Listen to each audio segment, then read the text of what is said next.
कुलधारा गांव राजस्थान के ठार जिले में स्थित है। एक छोटे से गांव की भावनाओं से भरी कहानी है। यहां के पुराने घर, जो अब खंडहर बन गए हैं, रहस्यमयी और भूतियां घूमते हैं। पुरानी कथाओं के अनुसार कुलधारा गांव ने एक समय में पलिवाल ब्राह्मणों का निवास स्थान था। 13वीं शताब्दी में कुलधारा गांव विकसित और समृद्ध था।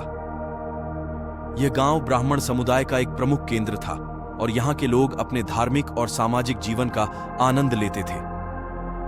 लेकिन एक दिन गांव के सभी लोग अचानक गायब हो गए। पुरानी कथाओं के मुताबिक गांव के निवासी ने गांव को एक शाप दिया। उन्होंने निश्चित कारणों के लिए अपने गांव को छोड़ दिया और उसके बाद कोई भी वहां रहने के लिए तैयार नहीं होता है। इस शाप के बारे में कहा जाता है कि यह उनके सामाजिक और धार्मिक विवादों के कारण था, जिसके परिणाम स्वरूप उन्होंने अपने गांव को एक अविश्वसनीय और भूतिया स्थल में बदल दिया।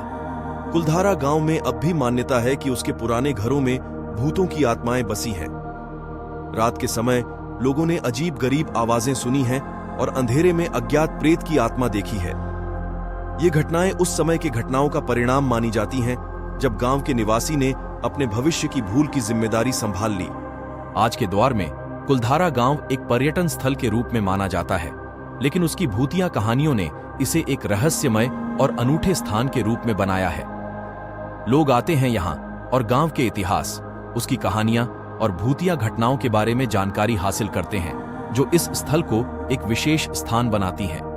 इस प्रकार कुलधारा गांव की भूतिया कहानी उसके इतिहास, संस्कृति और विशेषताओं के माध्यम से हमें एक विचित्र और रहस्यमय अनुभव प्रदान करती है। यहाँ के पुराने और छोड़े हुए घरों के बीच फैली ये भूतिया कहानियां आज भी लोगों को अपनी ओर खींचती हैं, जो इस अद्वितीय स्थल की रहस्यमयता का अनुभव करने के लिए आते हैं।